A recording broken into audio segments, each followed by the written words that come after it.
Welcome to Roadshow News Recap, where we dissect and discuss the most important car-related story of the past week. And today we're covering the new Genesis GV70 luxury SUV. And man, there's a lot to talk about, so buckle up. If you're watching live, drop your questions or comments in the chat box, and we'll address those as the show goes on. Of course, if you're viewing the recorded version of this program, well, we can't really help you on account that we don't have a time machine, at least not yet. Anyway, I am Roadshow Reviews editor Craig Cole, and I am joined by the inimitable Sean Szymkoski, news editor extraordinaire. Sean, it is so great to see you on this lovely Friday. Craig, as always, it is a pleasure. You know, I was supposed to be off today, but I came back online just for you, my friend.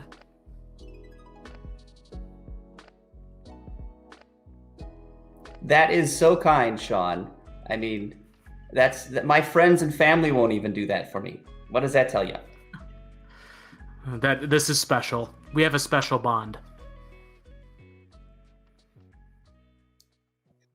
Yeah, I after two shows, yes. Oh, well, one show really.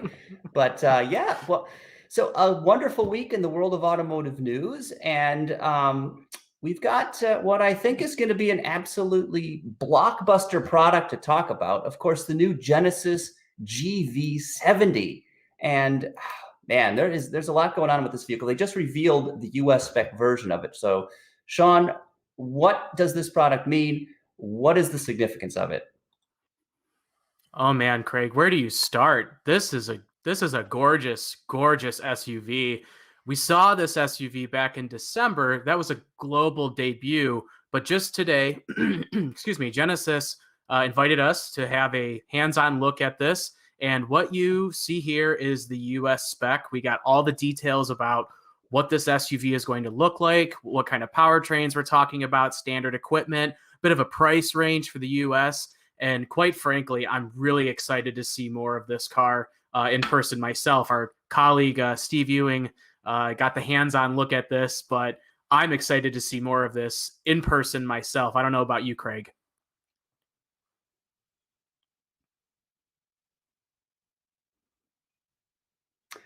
Yeah, it's a little hard to hear you, Sean. The audio keeps breaking up, but I am very excited about the GV70 as well. I mean, Genesis as a brand has been they've been killing it lately. It's incredible how far they've come in just about 5 years, because Genesis wasn't a standalone brand until what, like 2015? And here it is, 2021, early 2021, and they are just killing it. Like, I think they're doing a better job in a lot of cases than Lexus, Acura, Cadillac. I mean, they're beating Lexus, which is a really well-established luxury brand. And the Genesis vehicles that are out there today, I think in a lot of ways look better. They feel more premium. They're better to drive. They have nicer interiors too. And they've done this in automotive terms in like the blink of an eye. Like 5 years, they've gone from nothing to beating Lexus. And it's crazy. Yeah, Craig, it's really, really something what they've done in such a short period of time. We've seen some really amazing cars from them, like you said, in the last 5 years, and the GV70 just feels like icing on the cake right now. I mean, I sometimes this GV70 kind of leaves me speechless because it just looks really good. The proportions are amazing. It wears that big grille really well. I think this is the best Genesis we've seen so far. Maybe it's tied with the G70 sedan, Craig.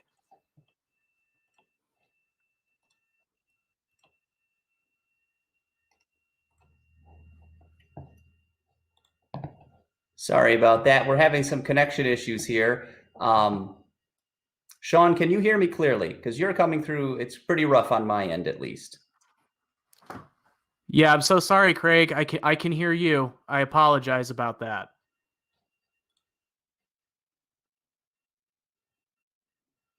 That's okay. It's not your fault. It's the darn internet these days. But as long as I'm coming through loud and clear, if you're in the chat, if you're in there live, are we coming through clearly for you guys? Let us know in the comments box. I'm going to give a quick scan. I apologize for the delay here, but we are at the mercy of the interwebs. Evan, is it coming through clearly on your end?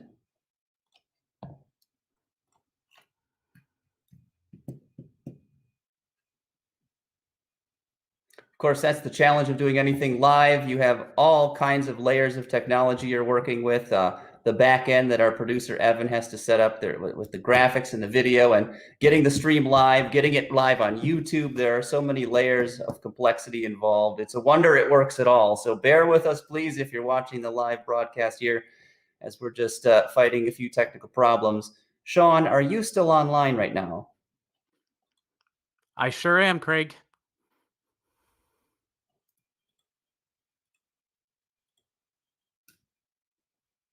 Yeah, you're coming through very rough to my headset here.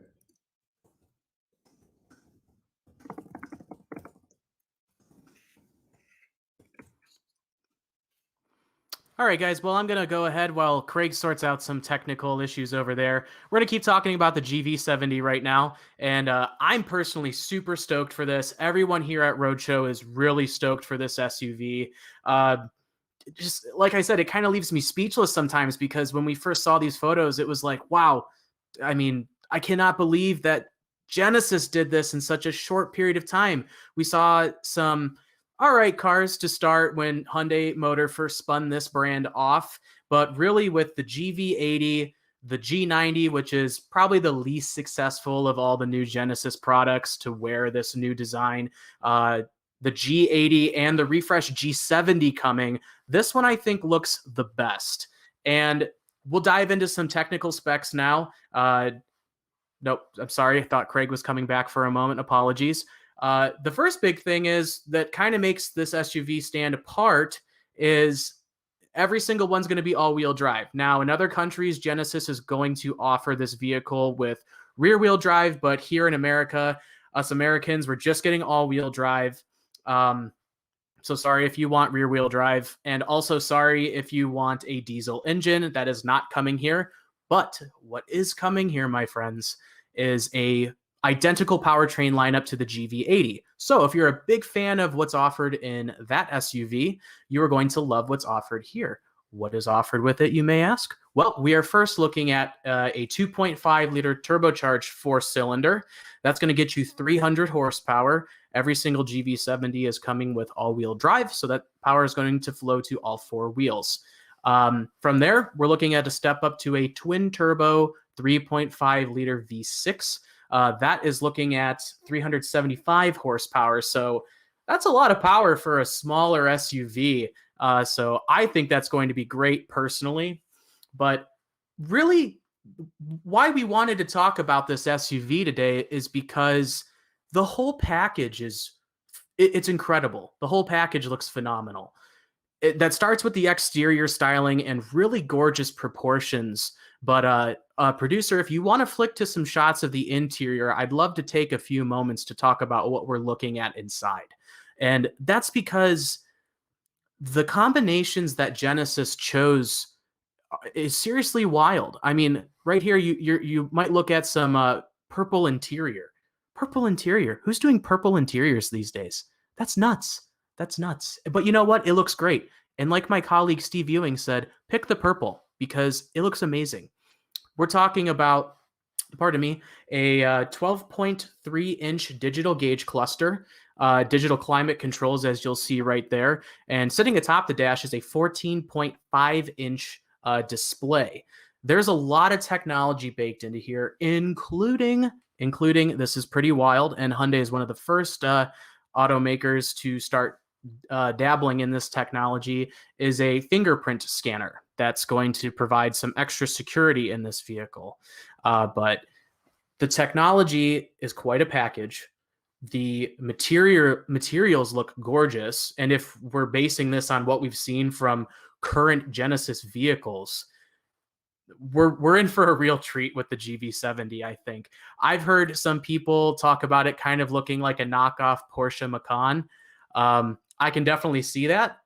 I think this might blow it out of the water. We're talking about the GV70 going to top out around $60,000. I mean, you're not touching a Porsche Macan for, I want to say, around $53,000. So that's pretty crazy. That's pretty crazy.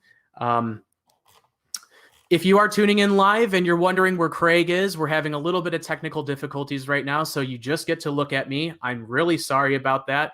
I miss my friend Craig dearly, but we hope to get him back soon. In the meantime, I want to flip gears and no talk idea about what's going on here. Oh, we hear a little bit of Craig. I heard Craig's voice.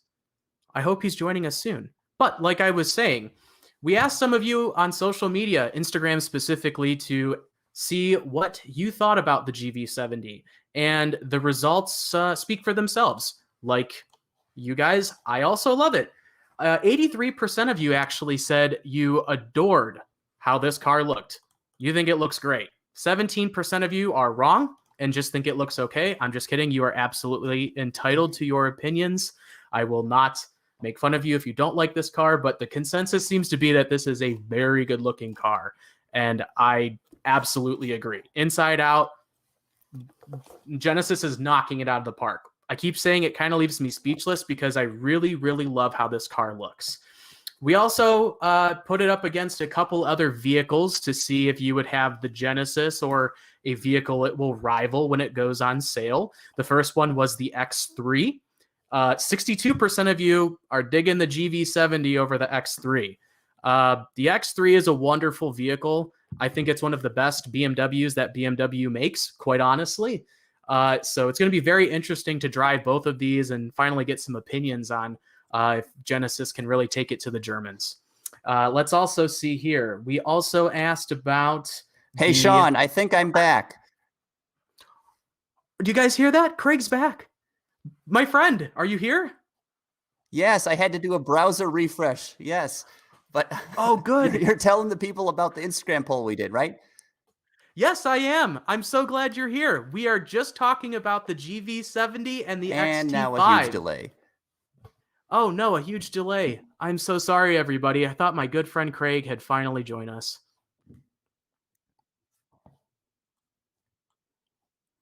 Can you hear me, Craig?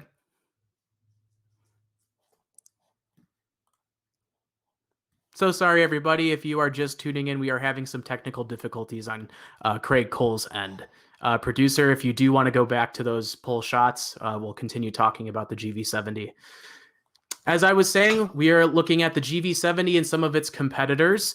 In this one, we asked GV70 versus XT5. This was a pretty overwhelming response, I think, for good reason. The XT5 is... It's pretty old at this point. It's not a bad looking SUV, but if both of those were parked in a Kohl's parking lot, I think the red GV70 is going to attract a little bit more attention. It's a far better looking car. So I agree with you, people on social media. Absolutely, the GV70 is the ticket. And we also compared it to one other major German rival from Mercedes-Benz. We asked you GV70 or Mercedes-Benz GLC. That may not be showing up on your screen yet, but I will say 61% of you liked the GV70, while 31% of you said you would go for the GLC. There you see there now. Again, GLC, very good vehicle. And right now we are solely basing this on photos, essentially, and what we know about the cars. We can't make final opinions until we can drive the GV70. We are very, very excited to drive it. But right now, the consensus seems, Roadshow social media world, that you're agreeing with us here, and also me specifically, that this is a really good looking car. This is a fantastic looking car. And I can't wait to drive it. I keep saying it. I feel like I'm speechless just because look at this thing rolling around. That's a matte purple color, by the way. You can get purple inside. Do you want your purple outside? I mean, that's fantastic. I'm very excited about this car. Craig Cole is still not with us, unfortunately. I am so sorry to say that we are missing him. I'm missing his voice. He is a rock in my life for this show. He's a wonderful human being. I hope he comes back. Just kidding. I don't really like him very much. No, I'm just kidding again. So anyway, we'll talk about some prices about the GV70. This SUV is supposed to start around $40,000 when it reaches the US in a few months. And I believe, don't quote me on this because I don't have it nailed down here. I believe the pre-orders are opening in a few months, or pre-orders are open now. It's one of those. So sorry, I don't have the concrete detail on that in front of me right now. But we are looking around $40,000 to start, which to be fair, is right in the middle of rivals. You know, a BMW X3 is going to be about $43,000 to start. I mentioned earlier a Porsche Macan. You're talking $12,000 more around there before you're even touching one of those, and that's only turbo 4 power. Here, you may be able to get a twin turbo V6 for the same price, which is really amazing. Genesis does a really great job with this value proposition. It's incredible. It really is incredible. We don't know exactly how much options are going to cost yet, but Genesis is saying that the prices are going to top out around $60,000, which again, it's going to be the whole package between the technology, the looks. We've driven these powertrains in other Genesis vehicles. My colleagues have raved about them. So I don't see any reason why the GV70 is going to fall flat. It very well could. That's why we save our final opinions for in person, outside of a studio setting. We've talked about this before. There's a very big difference between this car in a studio or at a reveal event or spinning around on an auto show spindle. We need to see it in the wild. We need to drive it. But we wanted to talk about this car today because it just looks so good. I mean, especially for an SUV where it's very easy to fall into this trap of looking anonymous, vanilla, you know, love or hate that big grille and the stripped LED taillights. It's distinctive. And quite frankly, it's incredible Genesis was able to carve out this, I don't want to say niche, but this very good design language in such a short period of time. We went from kind of some meh looking Korean luxury cars, especially when Genesis was still basically under Hyundai, to this. And that's really, really incredible. I am sad to say it doesn't look like Craig's going to be joining us, but again, I apologize. It's just me. We are having some technical internet difficulties. Hopefully he does come back and we welcome him with open arms. Miss you, Craig. Hopefully the internet issues get sorted out. But for now, it's just going to be me. And unfortunately, that's just the way we're going to have to roll here, folks. I have notes, though. You guys like notes? Yeah, because there are other things to talk about. There are lots of other things to talk about. What else are we looking at here this week? Producer, if you want to roll to some footage of some Nissans, if some Nissans sound good. Oh, look at that. Look at that. That is a leaked photo of what will presumably be called the Nissan 400Z. This is Nissan's new sports car. We saw it as the Nissan Z Proto a few months ago, back in 2020. These leaked photos showed up on a forum site. Some hero working in a warehouse says that these production cars showed up at a warehouse. We don't know why they're here, somewhere in Los Angeles. They may be for the media eventually for a reveal. I don't know. But this is the first look we got of this car in production, guys. And if we roll through those photos again, the dark gray car is an automatic. You'll see this is the first time we've seen the car with an automatic transmission. The interior basically looks the same as the concept, which is pretty good. This light silver car here supposedly has a manual transmission. These are the only really good photos we got of this car so far. And presumably this will be called the 400Z. I did just learn a tidbit today that Nissan may drop the numerical badge, and this may actually be only known as the Nissan Z. While in Japan, it's always been known as the Fairlady Z. It's going to perhaps continue that name. None of this is official yet, though, so we'll have to wait and see. But we had some other Nissan news this week, folks. We had some other Nissan news this week, and it's very different from a sports car with an engine in it. We're talking about the Nissan Ariya. Roadshow was the first to grab some exclusive photos of the US-spec Ariya. This is Nissan's new electric SUV. And we saw this vehicle a while ago. come to life, but it looks it looks really good. And I'm glad that the US spec isn't losing any of that conceptual charm. Love those wheels. The wheels are awesome. Really dig this pewter gold color. Of course, the steering wheel's on the wrong side here for us Americans, but this is exactly how you're going to see this car when it ends up at a dealership. So far, Nissan says they're going to stick to their 2021 launch timeline. If you look right up the middle, you'll see the HVAC buttons that disappear. It's a really cool trick that Nissan was able to do. And also, from the passenger side on this expansive touchscreen, the passenger, let's say if they find a coffee shop they really dig, they can actually push it over to the driver's side, and the screen kind of configures it so the driver can stay focused and also be like, oh, I want some really awesome coffee that my passenger wants. So if you're a backseat driver, maybe that's a bad thing. You could start being like, hey, we got to go here, push this over. So good things, bad things, maybe. We'll see. Again, that's why we wait until we're in person, until we make our final opinions, everybody. Our final opinions. What else do we have here? Boy, see, lots of good notes here today. Lots of good notes. Yes. So we're also talking about the Dodge Charger and Challenger. Dodge's parent company, Stellantis, formerly known as Fiat Chrysler, they rolled out a no-charge security update. What does the security update do? Well, it limits the car to 3 horsepower. Why do you want the car to just have 3 horsepower? Well, lots of these cars get stolen. And Stellantis will install this software update, and owners can limit the car to 3 horsepower. So if anybody gets some bad ideas about carjacking one of these, they're not going anywhere. They're not getting anywhere fast. And these cars are fast. So, yeah, this security update, it was pretty neat.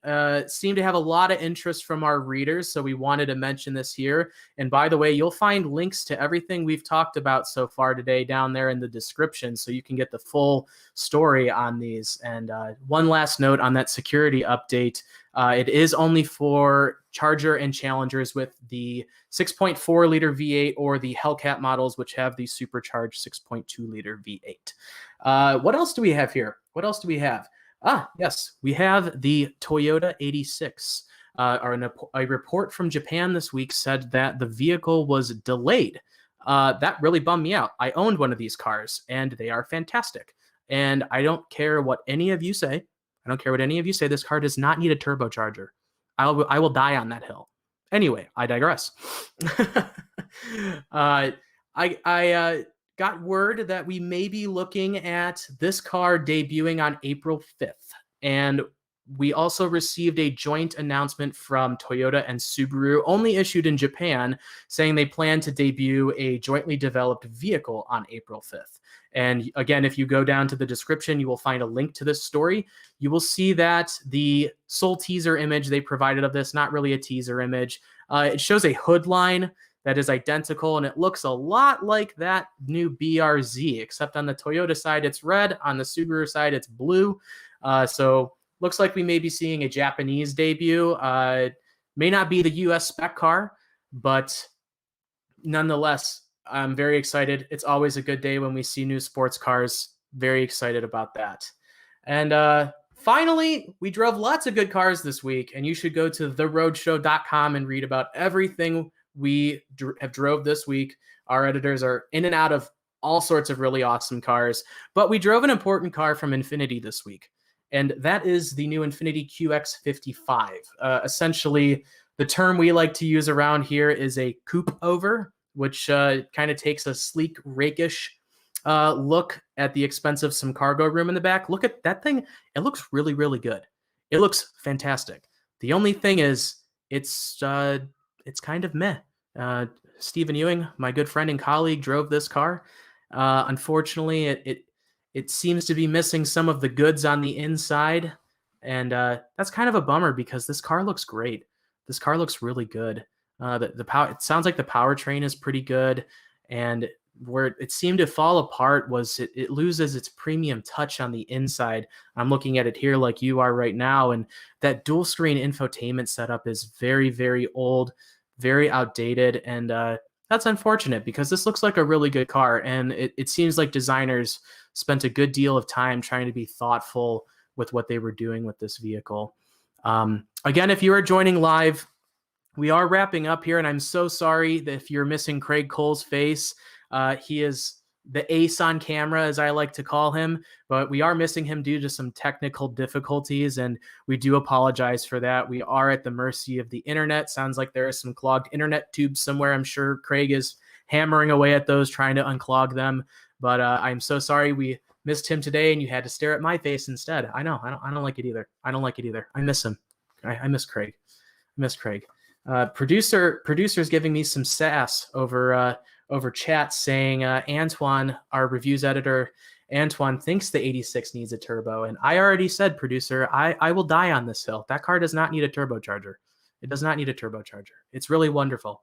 And I can't wait to drive the new one, which will come with a 2.4 liter Boxer 4 instead of a 2.0 liter. A little bit more power, a little bit more torque. Those are good things, but we don't need a surge of torque coming up down low.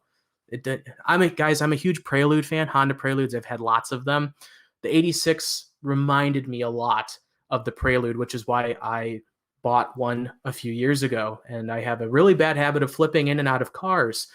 So that car I don't have anymore, but it's a really wonderful car. I'm really excited to drive the new BRZ. And like we discussed, April 5th, it sounds like we are going to see the new 86 called the GT86 over in Europe. So I think that's all we have time for here today. Thank you so much for watching. Thank you so much for watching. This has been the Roadshow news recap. Again, so sorry we're without Craig here today, but we hope to have him back next week. Look down below in the description to grab links to everything we talked about here today, and we will see you next Friday. Thank you so much. Have a great weekend, everybody.